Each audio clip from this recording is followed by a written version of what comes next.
বেরিয়ে গিয়েছিলাম ভিতরে একটা জিদ নিয়ে, যে ইমাম মাহদিকে নিয়ে আসবো ইনশাআল্লাহ, যে দিল্লি আমাকে আমার দেশ থেকে বের করেছে, সেই দিল্লিওয়ালাকে আমি দিল্লি থেকে বের করবো ইনশাআল্লাহ।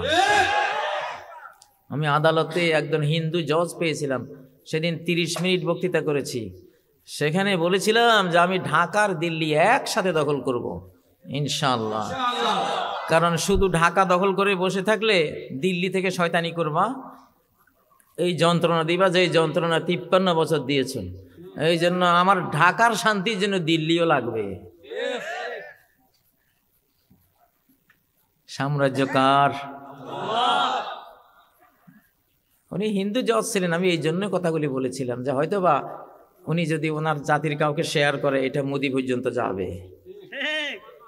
তো ওরা এখন একটা ভয় পাচ্ছে যে ঢাকা তো দখলে নিয়েই ফেলছে, ঢাকা তো ওদের দখলে গেছে, এবার দিল্লির কপালে কি আছে? আল্লাহ যদি অর্ধেকটা দিতে পারেন, বাকি অর্ধেক পূরণ করা কি অসাধ্য? অসাধ্য? অসাধ্য না। পৃথিবীর মানচিত্র চেঞ্জ হয়ে যাবে ইনশাআল্লাহ। সারা বিশ্ব জুড়ে 60টি মহাদেশ জুড়ে দেখবেন মানচিত্রের মধ্যে আছে শুধুই মুসলিম আর মুসলিম রাষ্ট্র, আর কোনোটা নাই। লিইয়ুযহিরাহু আলাদ-দীনি কুল্লিহি, সকল দিন ধর্ম তন্ত্র মন্ত্র মতবাদ ধূলিসাৎ করে দিয়ে আল্লাহ নিজে একা শক্তি বলে বিজয়ী করবেন তার দিনকে, সকল দিন মতবাদ তন্ত্রের উপরে। আগুনের ফুলকিরা এসো জড় হই, তারপরে কি? দাবানল জ্বালবার মন্ত্রে, এরপরে কি? বজ্রের হুঙ্কারে আঘাত হানি মানুষের মন গড়া তন্ত্রে। তোমরা ভুলে গেছো নাকি? তোমাদের মুখে তো আমি শুনি, আগুনের ফুলকিরা এসে জড় হই, দাবানল জ্বালবার মন্ত্রে। এটা আমি শিবিরের সদস্য সম্মেলনে পড়েছিলাম, উঠেই এই কবিতাটা, এটা ওদেরই গান। ওর কয়েকদিনের মধ্যে আমেরিকায় দাবানল লাগছে, তোমরা তারিখ মিলেই দেখো। এখন মুমিনদের নির্যাতিতদের দোয়া ডাইরেক্ট কবুল হয়ে যায়।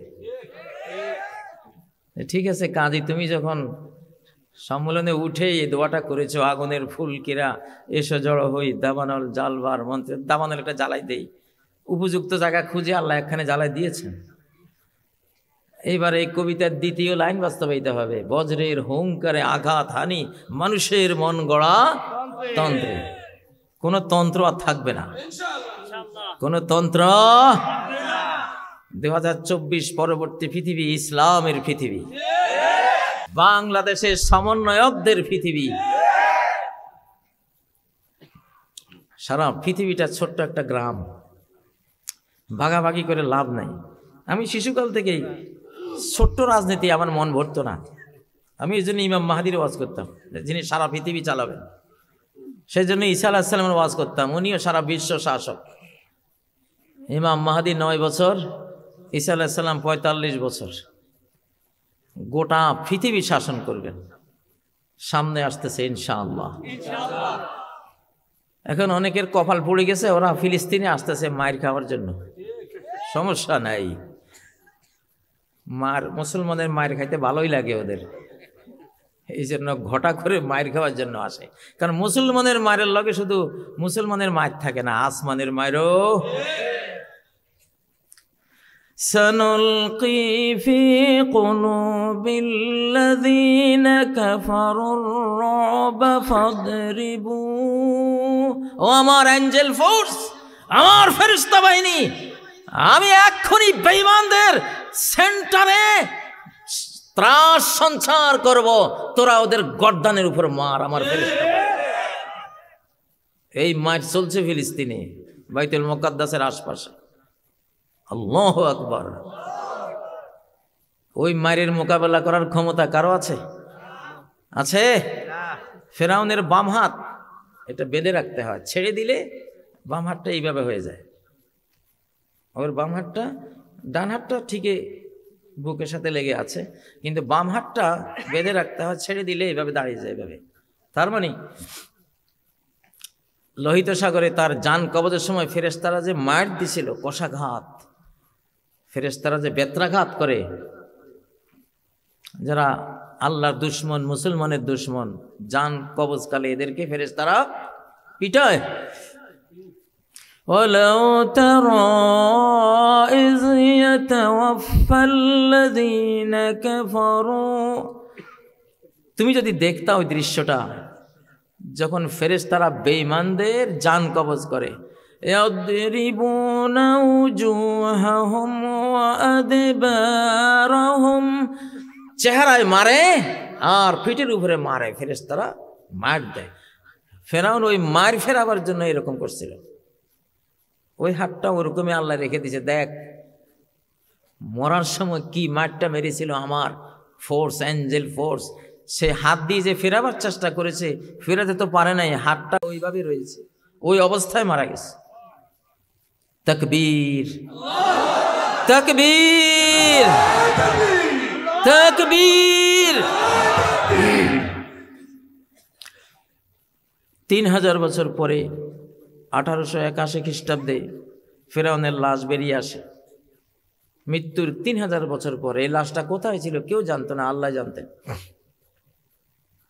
একটা সমাধির ভিতর থেকে 2 কৃষক ভাই ওদের জমিন খুঁড়তে খুঁড়তে একটা ওয়াল পেল, ভেঙ্গে দেখে যে অনেক স্বর্ণ মণিমুক্তা এর ভিতরে।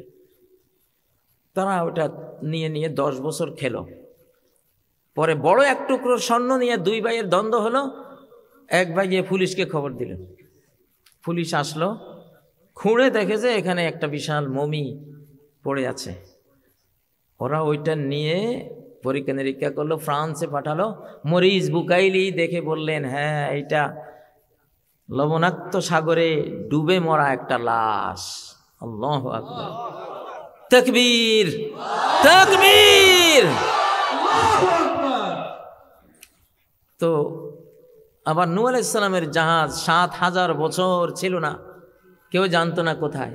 1945 সালে রাশিয়ান পাইলটরা দ্বিতীয় বিশ্বযুদ্ধের সময় তুরস্কের এরারট পাহাড়ের উপর দিয়ে চক্কর দিতে দেখে যে কি জানি একটা দেখা যায়, বিশাল একটা কাঠামো, বিশাল জাহাজের মতো। পরে ওই পাইলট পারমিশন নিয়ে ওই পাহাড়ে গিয়ে পরিদর্শন করতে গিয়ে দেখে যে একটা আসলেই একটা বিশাল পুরনো জাহাজের কাঠামো। সুবহানাল্লাহ। পরে মার্কিন বিজ্ঞানী, সারা পৃথিবীর অনেক বিজ্ঞানীরা খুঁজে নিশ্চিত হলো যে এটাই সেই জাহাজ, হযরত নূহ আলাইহিস সালামের জাহাজ। এটা হলো 1883 খ্রিস্টাব্দে। 81 খ্রিস্টাব্দে ফেরাউনের লাশ বের হলো, 83 খ্রিস্টাব্দে নূহ আলাইহিস সালামের জাহাজ বের হলো। কেন জানেন কারণটা কি?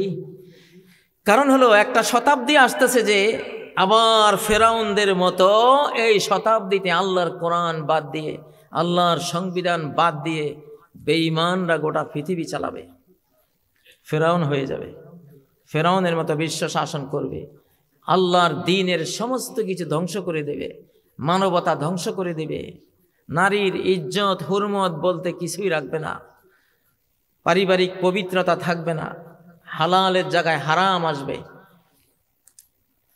তাওহীদের জায়গায় শিরিক আসবে, মানুষকে পশুর মতো অবমূল্যায়ন করবে।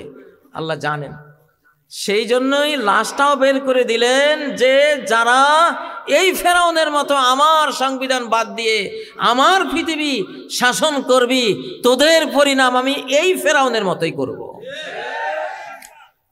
فَالْيَوْمَ نُنَجِّيكَ بِبَدَنِكَ لِتَكُونَ لِمَنْ خَلْفَكَ آيَةً, আমি তোকে সশরীরে রেখে দিলাম যাতে পরবর্তী ফেরাউনদের জন্য তুই একটা নিদর্শন হতে পারিস। 1975 সংসদের স্পিকার আব্দুল মালিক উকিলকে প্রশ্ন করা হয়েছিল তৎকালীন প্রেসিডেন্ট যিনি নিহত হলেন তার সম্বন্ধে। আব্দুল মালিক উকিল বলেছিলেন ফেরাউন মারা গেছে। ঠিক না কি? যারা কোরআন বাদ দেয় তারা কি? কোরআন যারা বাদ দেয় তারা কি? ফেরাউন। তো বাংলাদেশে আইয়ুব থেকে শুরু করে ফ্যাসিবাদী পর্যন্ত কেউ শান্তি পেয়েছিল? কোনো রাজা, কোনো প্রেসিডেন্ট, কোনো প্রধানমন্ত্রীর সুন্দর মৃত্যু হয়েছিল? হয় নাই। বাংলাদেশের হিসাব ধরেন, শেখ মুজিব কিভাবে গেল সবাই জানেন, তারপরেরটাও জানেন, তারপরেরটাও জানেন। প্রেসিডেন্ট এরশাদ ধুকে ধুকে জেলখানায় মরেছে। খুন না হলেও কয়েকটা খুনের সমান কষ্ট ভোগ করে দুনিয়া থেকে গেছে, ঠিক না কি? তারপরে যিনি আসছেন তার কথা তো জানি, কিছুদিন আগে জেল থেকে বের হলেন। আর এরপরে যিনি ছিলেন তার কথা তো আমরা এখনো বলতেই আছি। ভালো পরিণতি কারো হয়েছে? হয়েছে? এখন যারা আছেন তাদেরও ভালো পরিণতি হবে না যদি কোরআনকে তারা হাতে না তোলে। রেজাল্ট দিয়ে দিলাম ভাই। তবে এবার শুধু এখনকার না, ওরা ডুববে না, আপনাদেরকে সহ নিয়ে ডুববে যদি কোরআনকে গ্রহণ করা না হয়। বনি ইসরাইল গোবাছুর পূজা করেছিল, আল্লাহ বললেন এখান থেকে তওবা হবে যদি একে অপরকে খুন করো। খুন করতে পারো তাহলে তওবা কবুল করব। খুন করতে করতে ৭০,০০০ যখন খুন হলো, আল্লাহ বলেন স্টপ, এখন তোমাদের গুনাহ মাফ করব। গোবাছুর পূজা করেছে। আমরা তো গোবাছুর পূজা করি, আমরা একটা গোবাছুর পূজা করি। ৭২-এর সংবিধান, আমাদের গোবাছুর কি ৭২ইয়া সংবিধান, ঠিক না বে ঠিক? আফারাআইতা মান ইত্তাবা মান ইত্তাখাযা ইলাহু হাওয়া, তাকে কি দেখেছ যে তার মাবুদ বানিয়ে নিয়েছে তার মন গড়া তন্ত্র মন্ত্রকে? আল্লাহু আকবার। সূরা ফুরকানের আয়াত। আফারাআইতা মান ইত্তাখাযা ইলাহু হাওয়া। হাওয়া একটা হলো আল্লাহর বিধান, এটার নাম সংবিধান। আল্লাহর বিধান ছাড়া যত তন্ত্র মন্ত্র আছে সবগুলি কোরআনের ভাষায় হাওয়া। হাওয়া হাওয়া মানে নিজের মনের হবি, খাহেস, কুপ্রবৃত্তি, মনের কুপ্রবৃত্তি। পাগল মন, মন রে তুই কেন এত কথা বলিস? ৭২-এ মনে যা কইছে তাই লিখে দিছে, ঠিক না বে ঠিক? জীবনটা হাসি, শুধু হাসির নাম না, হাসি জীবনে থাকে। যদি সৎ কাজ হয় তাহলে হাসতেই পারি, ঠিক নয় কি? কোরআন পেলে, ইসলাম পেলে হাসতেই পারি। কিন্তু আমরা কি কোরআন পেয়েছি? কদরের রাতে জন্ম হওয়ায় মানচিত্র। আমি গত ২০-২৫ দিন থেকে ওয়াজটা করি, সবখানেই বলি যে এই যে বাংলাদেশের মানচিত্র, পাকিস্তান রূপে এইটা ১৪ আগস্ট ১৯৪৭-এ জন্ম হয়েছিল। রাতটি ছিল ২৭ রমজান, কদরের রাত। গুগলে সার্চ দেন পাবেন। ১৯৪৭-এর ১৪ আগস্ট মোতাবেক আরবি মাস কি ছিল? ২৭ রমজান, কদরের রাত। আল্লাহু আকবার। ও ভাইরা, পাঁচবাগী সাহেব তুখোড় এক বড় আলেম ছিলেন বাংলাদেশের, অত্যন্ত দুঃসাহসী যোদ্ধা এবং হযরত আনোয়ার শাহ কাশ্মীরের মতো স্মৃতিশক্তির মালিক ছিলেন এই মৌলানা পাঁচবাগী রহমতুল্লাহ আলাই। উনি যখন কোর্টে যেতেন, একা, উকিল ছাড়া, ব্যারিস্টার ছাড়া, ব্যারিস্টারের চেয়েও তুখোড় ব্যারিস্টার ছিলেন উনি। আমি শুনেছি একটা মামলাতেও হেরে যাননি ব্রিটিশ কোনো আদালতে। জি, ১১০০-র উপরে মামলা লড়েছেন। আল্লাহু আকবার। একটাতেও হারেননি। আপনারা মিয়া সেই পাঁচবাগী সাহেবের এলাকার মানুষ। আমি তো ঘোষণা দিয়ে যাব যে একটা পাঁচবাগী ফোর্স আপনারা বানাবেন স্বাধীনতা রক্ষার জন্য।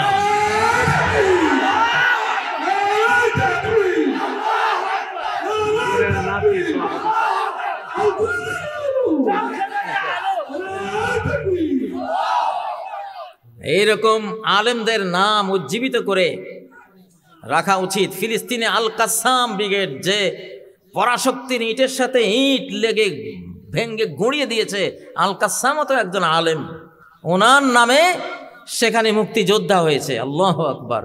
তাহলে পাঁচবাগী সাহেবের মতো এমন জাদরেল, তার্কিক, এবং সাম্রাজ্যবাদ আধিপত্যবাদ বিরোধী অকুতভয় বরাভয় আলেমে দিন তাদের নামে তো একটা বাহিনী হওয়াই উচিত।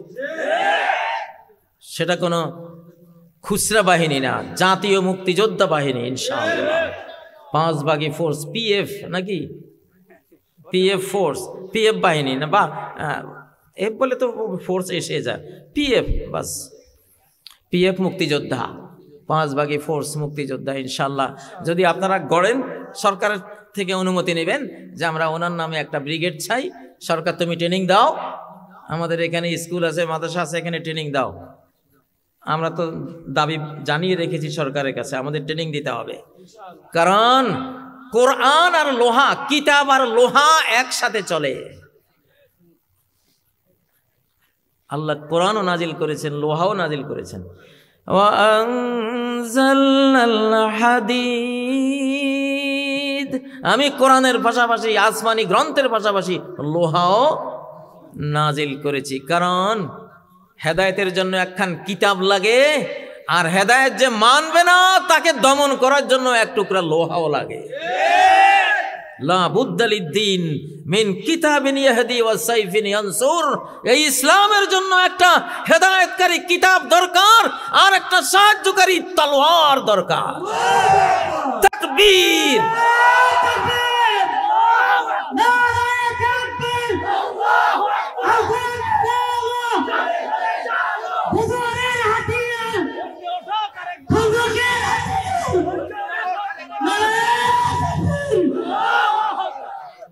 এই যুগের তলোয়ার হলো AK-47, M16, M4, আরো যত অ্যাসল্ট রাইফেল, এগুলি হলো এই যুগের তলোয়ার, ঠিক না? কিশোরকে যখন পাহাড়ে মারতে পারলো না, রাজা বলল যে ওকে সাগরে নিয়ে ডুবিয়ে মারো। আবার নিয়ে গেছে সাগরে, একটা বড় নৌকায় করে নিয়ে গেছে। যখন ওকে পানিতে ফেলে দেবে, সে বলল আল্লাহুম্মা ইকফিনিহি বিমা শিইতা, আল্লাহুম্মা ইকফিনিহিম বিমা শিইতা, আল্লাহ যেভাবে চাও আমার পক্ষ থেকে তুমি যথেষ্টতা করে দাও, ওদেরকে ধ্বংস করে দাও। এমন একটা ঢেউ আসলো, নৌকা উল্টে ওরা সব মারা গেল, ওই কিশোরটা আবার নদীর কূলে। আল্লাহু আকবার।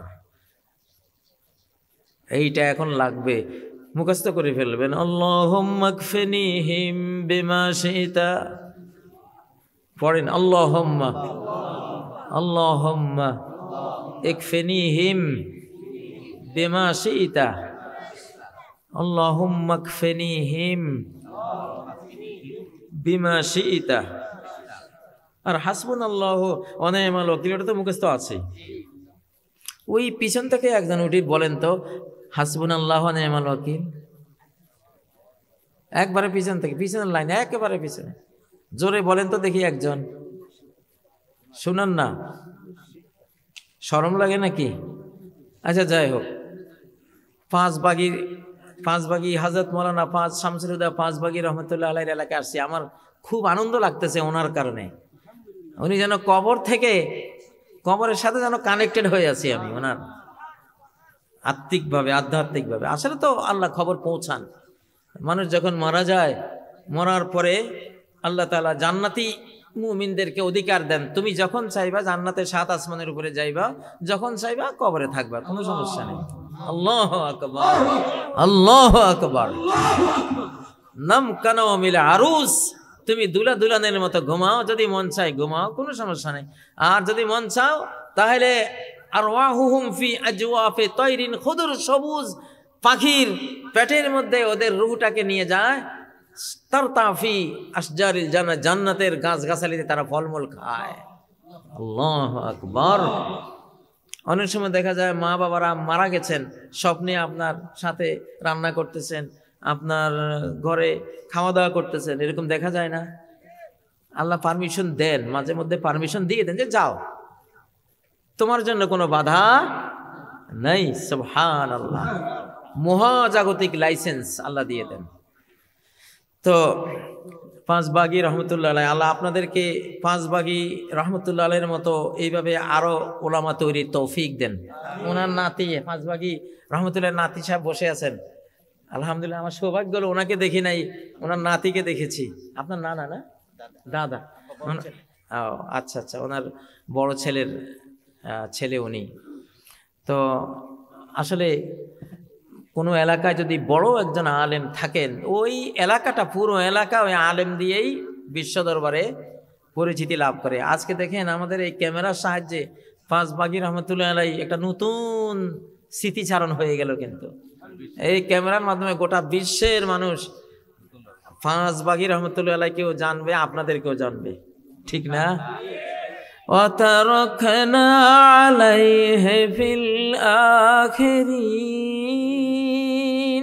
আল্লাহ বলেন আমার বন্ধুদেরকে আমি এভাবেই পরবর্তী জেনারেশনের মধ্যে তাদের প্রশংসা আমি রেখে দেই, তাদের পরিচিতি রেখে দেই, তাদের স্মৃতি আমি রেখে দেই। সুবহানাল্লাহ।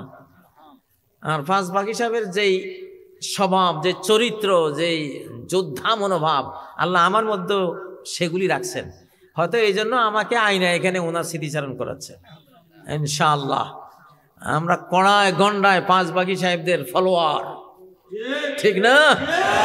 ইনশাআল্লাহ এমন সাহস ভিতরে রাখি, পৃথিবীর 800 কোটি মানুষ যদি বিরুদ্ধে দাঁড়ায়, একা মোকাবেলা করবো ইনশাআল্লাহ।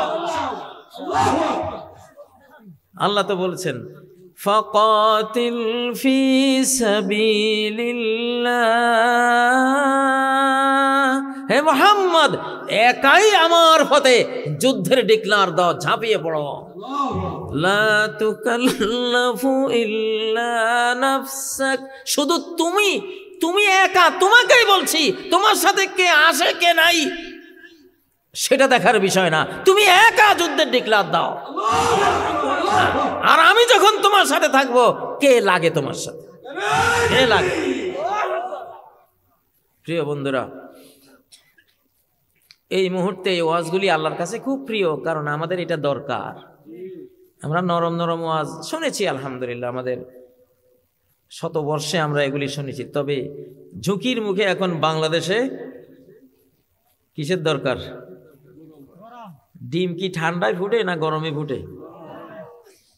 এখন গরমের দরকার। মুজাহিদের ডিম ফুটবে এখন ইনশাআল্লাহ। নতুন প্রজন্ম যুদ্ধ শিখবে। যখন দেখবে যে বুড়া মিয়া এত গরম মিয়া, তাহলে আমার কি হওয়া উচিত, ঠিক না? ফলাফল আমি যদি গরম হই 60 ডিগ্রি, ওরা হবে 180 ডিগ্রি। হ্যাঁ, এই জন্য কিন্তু গরম দিতেছি, বিনা কারণে তো গরম দিচ্ছি না, একটা উদ্দেশ্য আছে। আমরা তো দেখতেছি বিশ্ব এবং বাংলাদেশটা কোন দিকে যাচ্ছে। তো ইনশাআল্লাহ আপনারা রেডি থাকবেন, মানসিকভাবে প্রস্তুত থাকবেন। ইমানের বলের মতো বল পৃথিবীতে নাই, এই জন্য ইমান বৃদ্ধি করবেন, ইমান বৃদ্ধি করবেন। প্রতিদিন সকালে লা ইলাহা ইল্লাল্লাহু ওয়াহদাহু লা শারীকা লাহ লাহুল মুলকু ওয়া লাহুল হামদ ওয়া হুয়া আলা কুল্লি শাইইন কাদির 100 বার করে পড়বেন। ইমান জিন্দা হয়ে যাবে ভিতরে ইনশাআল্লাহ। কতবার? লা ইলাহা ইল্লাল্লাহ, আল্লাহ ছাড়া কোনো মাবুদ নাই, কোনো জীবনের লক্ষ্য মাকসুদ নাই, আমার কোনো পরম প্রিয় পাত্র নাই, সবকিছু আমি আল্লাহকে দিয়ে দিয়েছি। লা ইলাহা ইল্লাল্লাহ ওয়াহদাহু, তিনি একাই, তিনি মহাবিশ্বের সব কিছুর মালিক, একাই মাবুদ, আর কেউ মাবুদ তার সাথে নাই, কোনো শরীক নাই। লা শারীকা লাহ লাহুল মুলকু ওয়া লাহুল হামদ, রাজত্ব সাম্রাজ্য তার, অতএব গুণগানও সব তার। ওয়া হুয়া আলা কুল্লি শাইইন Kadir, and he able to do all things, তিনি যা চান তাই তিনি করতে পারেন। এই কালেমাটা প্রতিদিন সকালে কয়বার পড়বেন? হ্যাঁ, সমুদ্রের ফেনার মতো পাপরাশি হলেও সব ক্ষমা হয়ে যাবে ইনশাআল্লাহ। সারাদিন শয়তান থেকে সেফে থাকবেন, সারাদিন শয়তান থেকে সেফ থাকবেন। ও ভাইরা, এই জন্য বাংলাদেশ যদি জয়ী হতে চায়, ঈমান দিয়ে জয়ী হবে। শাহজালাল রহমতুল্লাহ আলাইহি যেমন জয়ী হয়েছিলেন, সৈন্য সংখ্যা দিয়ে না, অস্ত্রের বল দিয়ে না। সৈন্য কিছু ছিল, অস্ত্র কিছু ছিল, কিন্তু সেটা ছিল 10%, 90% ছিল ঈমানি শক্তি, ঠিক নয় কি? তাকবীরে ছোটে গৌর গোবিন্দের প্রসাদ ধসে গিয়েছিল। ইতিহাস তো এই বাংলাদেশেরই, সেই ইতিহাসটা আবার নবায়ন করতে পারবেন ইনশাআল্লাহ? পারবো ইনশাআল্লাহ। শেষ জামানা, এখন শেষ জামানা, এখন আরো বেশি পারবো আমরা আরো বেশি পারবো ইনশাআল্লাহ। খুতবা দিতে যাবো, একে 47 রাইফেল কাঁধে থাকবে, কোরআন হাতে থাকবে। কোরআন মানবি সালাম, মানবি না রাইফেল আছে কাঁধে, ঠিক নয় কি? হ্যাঁ, রাইফেল তোমরা নিলে দোষ হয় না, কোরআনওয়ালা নিলে দোষ হবে কেন? মুহাম্মদ সাল্লাল্লাহু আলাইহি সাল্লাম রাহমাতুল আলামিন ছিলেন কিনা? তার ঘরে কোরআন আর লোহা ছিল কিনা? হেলমেট ছিল কিনা? লোহার বর্ম ছিল কিনা? তার তীর ছিল কিনা? বললাম হ্যাঁ, কিতাবও লাগে, লোহাও লাগে, কারণ পৃথিবীতে ইবলিস আছে, সবাই ফেরেশতা না। এখন ডেভিল হান্ট চলছে, ডেভিল হান্ট ওনারা কি দিয়ে হান্ট করতেছে? লোহা আছে, লোহা নিয়ে যায়, ঠিক না? এখন মুশকিলটা হলো কি, সরকারের কাছে লোহা আছে, কিতাব নাই, আর আলেম সমাজের কাছে কিতাব আছে, লোহা নেই। এখন সরকার মরতেছে কিতাবের অভাবে, আলেম মরতে আছে লোহার অভাবে। এখন সরকার আর আলেম মিতালি, সরকার আর আলেম কি মিতালি। ভাই আমি কিতাব দিব, তুমি লোহা দিবা। আমি যেখানে বলবো মারো, তুমি মারবা, যেখানে বলবো ফায়ার, তুমি ফায়ার করবা। তাকবীর! সামনে তো এই যুদ্ধ তো আসতেছে ইনশাআল্লাহ। আলেমরা যখনই মুভ বলবে, ফায়ার বলবে, লোহাওয়ালারা ফায়ার শুরু করবে। আর যদি তোমাদের ভয় লাগে আমাদেরকে দিয়ে দিও ইনশাআল্লাহ। আমাদের একটা মিসাইল আছে, হাসবুনাল্লাহ মিসাইল। আল্লাহু আকবার! বিশ্বের কোন মিসাইল এটার সামনে কিচ্ছু না, খড়কুটা। ওয়াকালু হাসবুনাল্লাহু ওয়া নি'মাল ওয়াকিল। আল্লাহু আকবার! কি এক শক্তি ভাই এটার মধ্যে। ইব্রাহিম আলাইহিস সালাম জিবরাইল এসে জিজ্ঞাসা করেন, আপনার সাহায্য লাগবে নি? আম্মা ইলাইকা ফালা, ভাই তোমার কাছে আমার সাহায্যের কোনো দরকার নাই, যারে আমি বন্ধু বানিয়েছি, আমার ফ্রেন্ড। হাসবুনাল্লাহ, আমার তো সেই আল্লাহ সম্পূর্ণ সাফিসিয়েন্ট, সম্পূর্ণরূপে যথেষ্ট। হাসবুনাল্লাহ, আল্লাহু আকবার! আরে ভাই, পৃথিবীতে সবচেয়ে বড় শক্তিশালী অস্ত্র হলো কথা। কথা দিয়েই মহাবিশ্ব সৃষ্টি। কুন ফায়াকুন। আল্লাহ তাআলা আতাই কালামুন ওয়া মানি কালামুন, তিনি বলেন আমার দান একটা কথা, আমার বঞ্চনাও একটা কথা। একটা কথা দিয়ে সৃষ্টি করে দেই, মহাবিশ্ব অস্তিত্ব নিয়ে আসি, একটা কথা দিয়ে ফানা করে দেই। আমার কিছু লাগে না। তুমি একটা বিল্ডিং বানাতে রড লাগবে, বালি লাগবে, ইট লাগবে, সিমেন্ট লাগবে, যুগালি মিস্ত্রি লাগবে। আল্লাহ বলেন আমার কি লাগবে? কুন ফায়াকুন, হও, সাথে সাথে হয়ে যাবে। তাকবীর!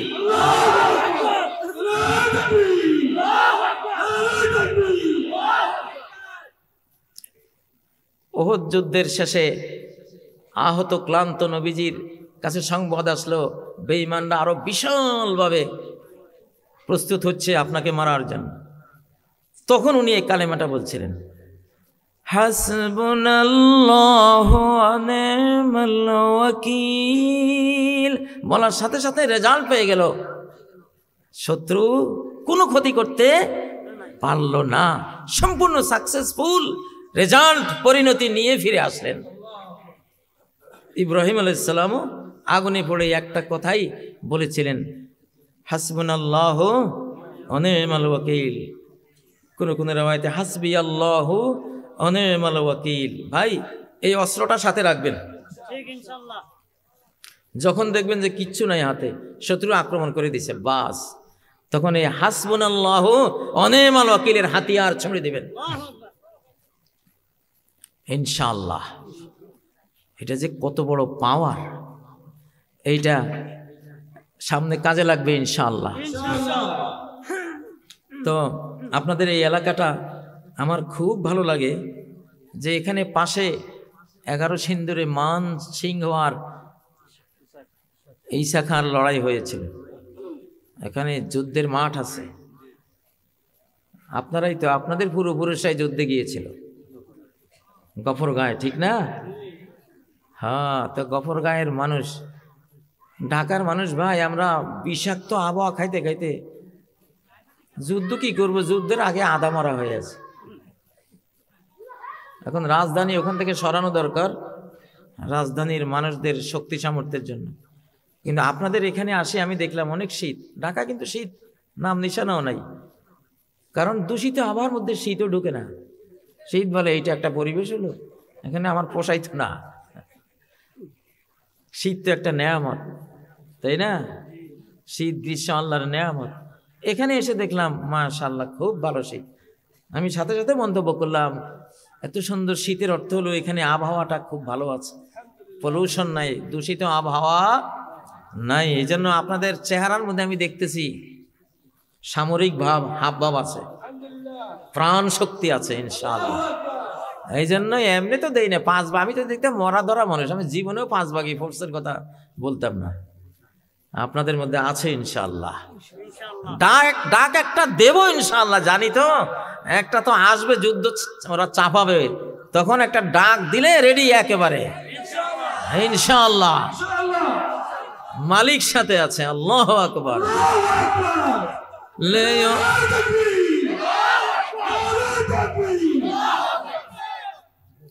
আমার কাজ হলো আগুন লাগানো মনোজগতে।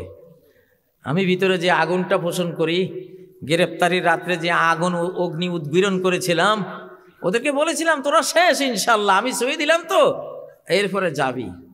তো এরপর 2-2.5 বছরের মাথায় তো গেল নাকি, এটা ছুঁয়ে দিলে আর বাঁচে না, এটা ছুঁয়ে দিলে আর বাঁচে না। আলেমদের গোস্ত খুব বিষাক্ত, ছুঁয়ে দিলে যারে ছুঁইবেও শেষ। আলেমের গোস্ত বিষাক্ত, আল্লাহ এটা বিষাক্ত করে রাখছে নমরুদদের জন্য, ফেরাউনদের জন্য, কিন্তু আলেমদের ছাত্রদের জন্য এটা হলো রহমত, এটা হলো জমজমের পানি, এটা হলো শেফা। আল্লাহু আকবার। লুহুমুল উলামা মাসমুমা। আল্লাহ তাআলা কাফের বেঈমান মুনাফিকদের জন্য আলেমদের গোস্তকে বিষাক্ত করে রেখেছেন। যারাই আলেম নির্যাতন করবে ওদেরকে আল্লাহ নিপাত করবেনই।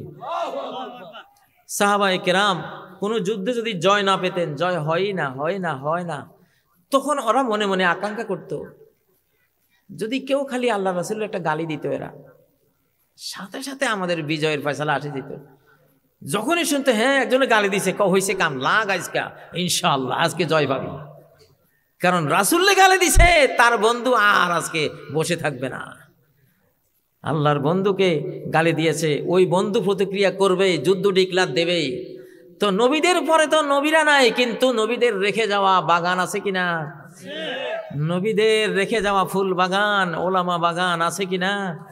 একই আলেমদেরকে যখন গালি দেয়, জালেমের পরাজয়ের ঘন্টা বেজে যায়। এই বাংলাদেশের বর্তমান সরকার, আগামী সরকার, আরো যারা দল যারা আছো, খবরদার, একেবারে 10 নম্বর মহাবিপদ সিগন্যাল ঘোষণা করে দিলাম, কোন আলেম নিয়া কোন ষড়যন্ত্র করবা না।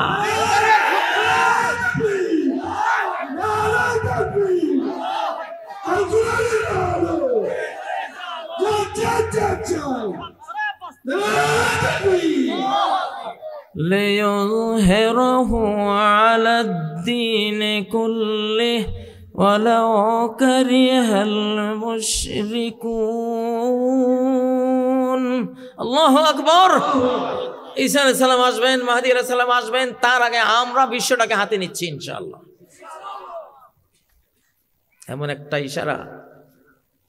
এমন একটা ইশারা চাঁদকে 2 ভাগ করে ফেলে দিয়েছে, ঠিক না? কোরআনের হাতের ইশারা, মুহাম্মদ সাল্লাল্লাহু আলাইহি সাল্লামের এই শাহাদাত আঙ্গুলের ইশারায় তো চাঁদটা কি হয়েছিল। কত বড় পাওয়ার আল্লাহ রাখছেন একটা আঙ্গুলের মধ্যে। এটা কি বিনা পাওয়ারে ফাটছে? চাঁদ দেখি বাংলাদেশ, পৃথিবীর সমস্ত অ্যাটম মাইরা চাঁদটা ফাটাও দেখি, পারো কিনা? পারবা না। কিন্তু এক আঙ্গুলের ইশারায় চাঁদটা, আপনারা হয়তো ভাববেন যে এটা আল্লাহর হুকুম হয়েছে, ভাই এখানে শক্তির কি আছে? না, আল্লাহর সিস্টেমে উনি চলেন। উনি পাওয়ার দিয়েই এটা করেছেন, এই হাতের পাওয়ার শক্তি দিয়েই ওই কাজটা করেছেন। মুসা আলাইহিস সালামের লাঠির পাওয়ার দিয়েই 12টা বিশ্ব রোড লোহিত সাগরের বুকে এঁকে দিয়েছে। এটা পাওয়ার। এটা কি? হাসবি আল্লাহু ওয়া নি'মাল ওয়াকিলের পাওয়ার দিয়েই আগুনকে, ইব্রাহিমের সেই আগুনকে গোলে গুলজার বানিয়ে দিয়েছিল। বেঈমানে আর ইমানদারে লাগলে ফয়সালা অস্ত্র দেওয়া হয় না, ইমান দেওয়া হয়। যার ইমান আছে সে বিজয়ী, যার ইমান নাই সে পরাজিত। ইমান কি জাগাতে রাজি আছেন? ইনশাআল্লাহ। কারা কারা রাজি আছেন?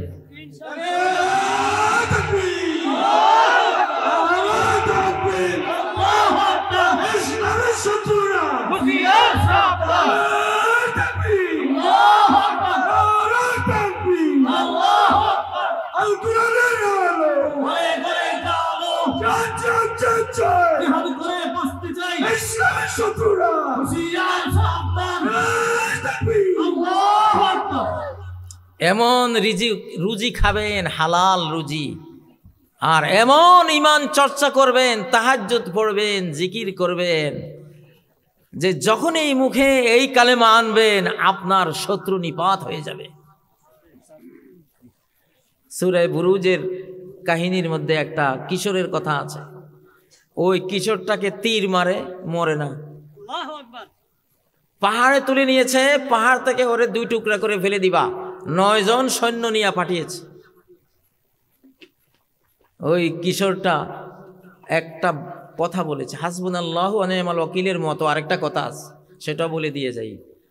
আল্লাহুম্মা কফিনিহিম বিমা শি'তা, আল্লাহ তুমি যেইভাবে মারতে চাও আমার পক্ষ থেকে মেরে দাও এদেরকে, তুমি আমার সাফিসিয়েন্ট সাহায্যকারী আমার পক্ষ থেকে হয়ে যাও তাদের বিরুদ্ধে।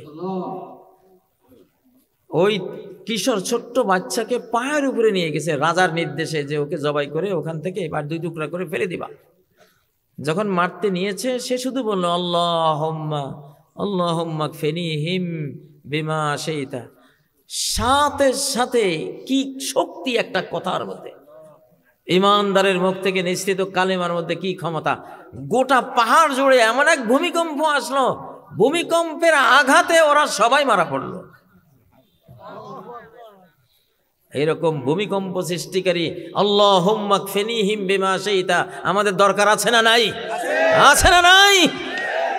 হালাল খাইতে হবে। কি খাইতে হবে? তাহাজ্জুদ পড়তে হবে, তাহাজ্জুদ পড়তে হবে। আমাদের যুদ্ধাস্ত্র, সবচেয়ে বড় যুদ্ধাস্ত্র হলো ঈমান। সবচেয়ে বড় যুদ্ধাস্ত্র হলো কি? ঈমান। আল্লাহু আকবার। তুরস্কের এক সময় তারা 720 বছর বিশ্ব চালিয়েছে।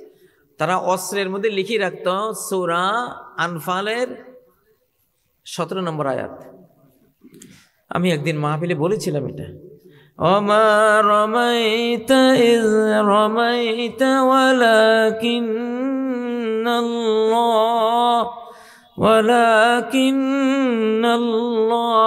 রামা। তুমি যখন নিক্ষেপ করেছিলে ও মুহাম্মদ, তুমি নিক্ষেপ করো নাই, আসলে আল্লাহই নিক্ষেপ করেছেন। তোমার হাতের উপরে কার হাত ছিল? আল্লাহর হাত ছিল, নিক্ষেপটা উনি করেছেন। এই জন্য তুমি এক মুঠি বালি মেরেছিলা, এক মুঠি সহস্র মুঠি হয়ে সকল বেঈমানের চোখে মুখে গিয়ে পড়েছে। এই আয়াতটা 8:17, 8 নম্বর সূরার 17 নম্বর আয়াত। 8:17 তুরস্কের সকল অস্ত্রের উপরে ওরা লিখে রাখত। আবু সাইদ নামে এক সৈন্য দ্বিতীয় বিশ্বযুদ্ধের সময়, তখন সমুদ্র তীরের যুদ্ধে সব সৈনিক মারা পড়েছে প্রতিপক্ষের, তুরস্কের। লাশের মাঝখানে আবু সাইদ। তো আবু সাইদ দেখলো যে একটা শত্রু পানির জাহাজ, ডেস্ট্রয়ার বলে এগুলিরে, ভয়ঙ্কর যুদ্ধ জাহাজ যাইতেছে। তো একটা বোম আছে এত বড়, 7 জনে এটা তোলা লাগে। 7 জন সৈন্য মিলে এটা তুলে কামানে সেট করে মারা লাগে। এখন আবু সাইদ দেখলো যে কেউ নেই, সব লাশ, সে একা। তখন তার মনে হলো আমার তো 8:17 আছে বুকে। আল্লাহু আকবার। وما رميت إذ رميت ولكن الله رمى আল্লাহু আকবার। এই আয়াতটা পড়ে সে এইভাবে একা ওই বোমাটা তুললো, শেলটা তুললো, একলা তুলে সেট করে দিয়ে মারলো, গোটা জাহাজ উড়ে গেল। আল্লাহু আকবার। তখন ওই যুদ্ধের সেনাপতি নাম দিয়েছে, এইটা বোমা তো সাধারণ বোমা, এটা আবু সাইদ বোম। সৈনিকের নাম ছিল আবু সাইদ। এটা দ্বিতীয় বিশ্বযুদ্ধের বিখ্যাত ঘটনা। কোরআনের পাওয়ারটা কি! পাঁচবাগী হুজুরের এই এলাকার মানুষেরা ওনার মতো তুখোড় একজন স্বাধীন চেতা যোদ্ধা আলেমে দিন, অত্যন্ত উঁচু মাপের একজন আলেমে দিন ছিলেন। আমি আজ থেকে প্রায় 25-30 বছর আগে আমার এক সহকর্মী ছিল, ওনার বন্ধু। তো ওই বন্ধুর মুখে শুনতাম এই পাঁচবাগী সাহেবের কথাবার্তা। উনি খুব এনার কথা বলতেন। ইতিহাসও আমরা পড়েছি পাঁচবাগী সাহেবের কথা। তো আপনারা তার স্মৃতিধন্য এই গ্রামের মানুষ, আপনারা অনেক কিছুই পারবেন ইনশাআল্লাহ, ইনশাআল্লাহ। তাদের পদধূলি রয়ে গেছে তো এখানে। মৌলানা মহিউদ্দিন রহমতুল্লাহ আলাইহি, তিনিও তো আপনাদের এলাকারই, আপনাদের ইউনিয়নের, তাই না? আবার নকশিকাতার মাঠ, রূপাই নাকি? আমি তো নকশিকাতার মাঠ অনেক পড়েছি।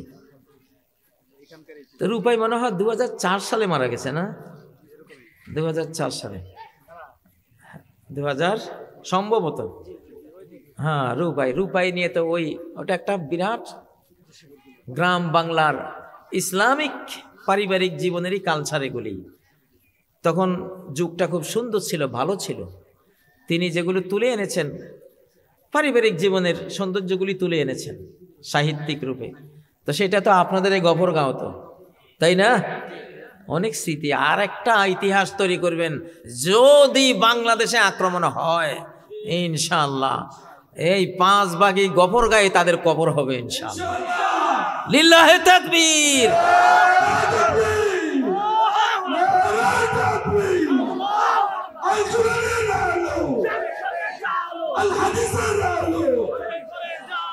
তাহলে আজকে হাসবুনাল্লাহ ক্ষেপণাস্ত্র আর হলো আল্লাহুম্মা কফিনিহিম বিমা শাইতা ক্ষেপণাস্ত্র, বিনা পয়সায় 2টা মিসাইল দিয়ে গেলাম ইনশাআল্লাহ। আমি এগুলি ব্যবহার করি মাঝে মধ্যে। সব কথা তার কোয়া যায় না রে ভাই। কিছু হুমকি দামকি যে দেই, কিসের বলে দেই, একটা তো আছে ভিতরে। এইগুলি আসল ক্ষেপণাস্ত্র। তো ওই